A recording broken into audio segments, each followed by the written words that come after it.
আরেকজন আমাকে বলেছেন যে দেখুন পাকিস্তান আফগানিস্তানের একটা হাসপাতালের ওপর বোম ফেলে 400 জন নিরীহ লোককে মারলো, সেটা নিয়ে কোনো মুসলমানরা কোনো প্রতিবাদ মিছিল করছে না। অথচ আমেরিকা ইরানে 160 জন ছেলে মেয়েকে মেয়েদের স্কুলের ওপর অ্যাটাক করা যেটা হলো, সেটা নিয়ে গোটা মুসলমান বিশ্বে আন্দোলন বেরোচ্ছে। তাহলে ওরা বলছে তাহলে এটা কি একটা হিপোক্রেসি নয় যে এর আগেও সৌদি আরব ইয়েমেনে প্রচুর নিরীহ লোক মেরেছে, তখন মুসলমানরা মিছিল বার করে না, কিন্তু আমেরিকা বা ইসরায়েল যদি মুসলমানদের ওপর বোমা ফেলে তাহলে মুসলমানরা বোমা ফেলে। অর্থাৎ মুসলমানদের মারলে সেটা মুসলমানদের জন্য ঠিক আছে, কিন্তু অমুসলমানরা যদি মুসলমানদের মারে তাহলে তাহলে তাহলে তারা মাঠে নেমে পড়ে।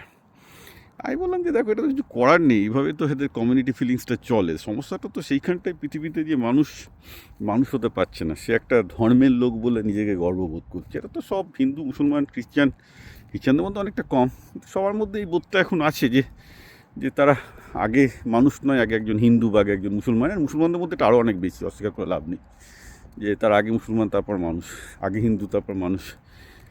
এই ব্যাপারটা তো খুব খারাপ না? আগে তো সবাইকে মানুষ হতে হবে।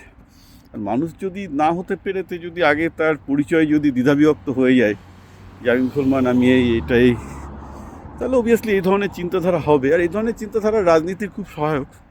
মানুষ যখন পার্টিসান চিন্তা করবে, এ ধরনের নিজেকে একজন মুসলমান হিসেবে বা একজন হিন্দু হিসেবে চিন্তা করবে, তখন তো সুবিধা, মানে পলিটিশিয়ানদের সুবিধা।